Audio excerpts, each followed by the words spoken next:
Radhe Radhe, good morning বন্ধুরা। তোমরা কেমন আছো? আমি ভালো আছি।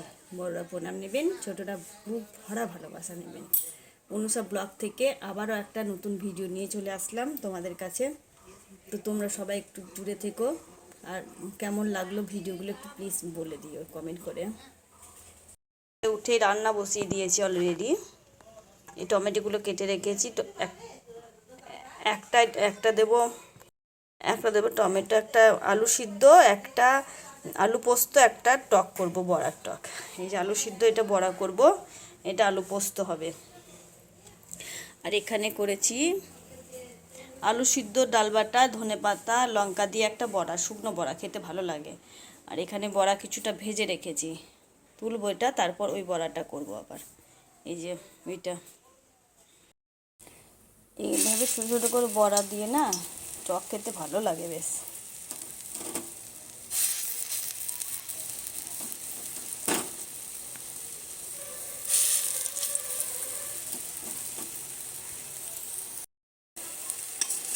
ছোটো ছোটো তুলে এই যে এখানে টমেটো, আলু এসব দিয়ে আলুটা একটু সিদ্ধ করে নেব প্রেসারে দিয়ে, এই বড়াটা দিয়ে টক করব। এই টমেটোটা আলু সিদ্ধ দেবো, যে আলু সিদ্ধতে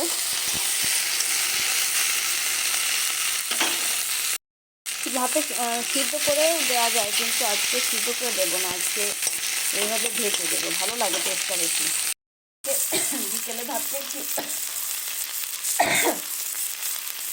শম্পা গৌসামী বলে একটা যে কীর্তন নিয়ে আসে, সবাই জানো হয়তো ওকে। ওর কীর্তন খুব বড় মুরগাইন।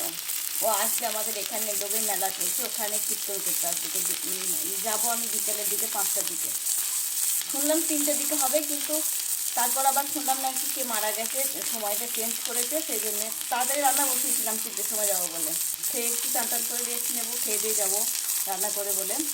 এখন শুনলাম 5টার সময় আসবো। তো 5টার সময় যাবো, ওর বাবার আমি যাবো একটু।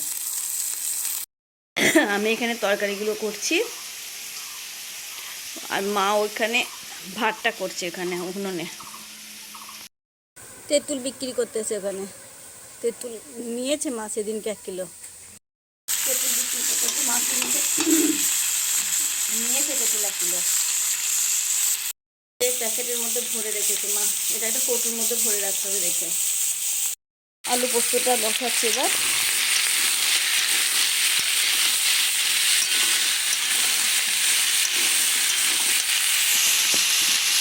এখানে আমাদের আটটা গাছ আছে, সজনে গাছ আছে। এটা আলু পোস্তটা হয়ে গেল, এটা হটপটের মধ্যে ভরে রাখলাম। কেন বলো তো?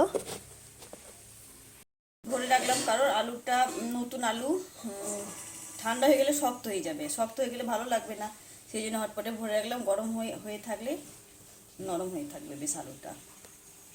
দিয়ে আমি রান্নাটা করি, টকটা করবো এবার। তেল নিয়ে আর একটু টকটা রান্না করে দেবো। তারপর এদিকে কাঁচাগুলো করবো, দিয়ে স্নান করবো। এই তেঁতুল দিয়ে তোমরা রান্না টক খাও নাকি জানি না, আমরা খাই, ভালো লাগে। নিরামিষের দিন একটু করি বেশি, মানে মাছ মাংস খেলে টকটা লাগে না। এই বড়াগুলো দিয়ে দেবো ওর মধ্যে।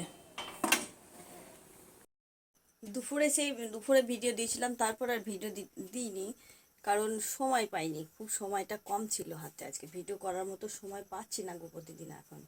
তো সন্ধেবেলায় একটু যাব ভাবছি মেলাতে, মানে আমাদের এখানে মেলা হচ্ছে একটা, ওখানে শম্পা গোস্বামী বলে একটা কীর্তনিয়া আসবে, ওকে একটু দেখার জন্য যাব। তোমরা হয়তো শুনেছ ওর নাম। তো 8টা, 8:30টায় শেষ হয়ে যাবে, এখন বাজে 8টা বাজতে 10, কখন যে যাবে এখনও এলো না, বাবা আসেনি। তো দেখি কখন আসবে, তারপর যাব।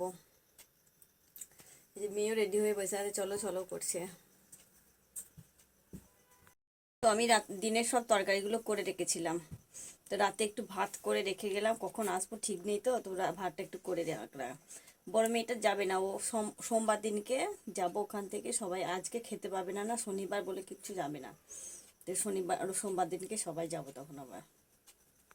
বসে বসে বিরক্ত হয়ে গেল, কখন যাবে কি জানি কখন আসবে। দেখ বাবা ফোন তুলছে না।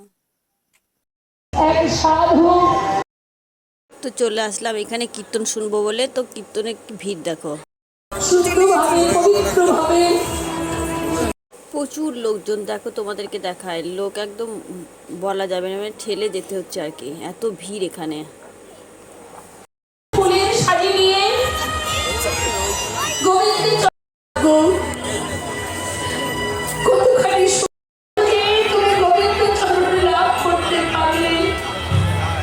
তারপর একটু গান শোনার পর একটু মেলার দিকে ঘুরতে গেলাম, মেয়ে বায়না ধরেছে মেলা দেখবে। প্রচুর রকমের জিনিস আছে। তারপরে যে এখানে 5 টাকার লটারি কাটলে প্রাইজ আছে, সেই ওর বাবার মেয়ে দুজনে কাটলো এখানে, তাই অপেক্ষা করছি। সব টিকিটগুলো বিক্রি হবে, তারপর খেলা হবে আর কি টিকিটের। এই যে এগুলো তো মেয়ে, আমার মেয়েকে বলছো বাবা চাপবি বলে, তো মেয়ে কোনোটাই চাপবে না, দোলনা হয়। বলছি চাপতে, তো চাপবে না কিছুতেই। শোনা হলো, মেলা দেখা হলো, এবার খেতে হবে কিছু একটা।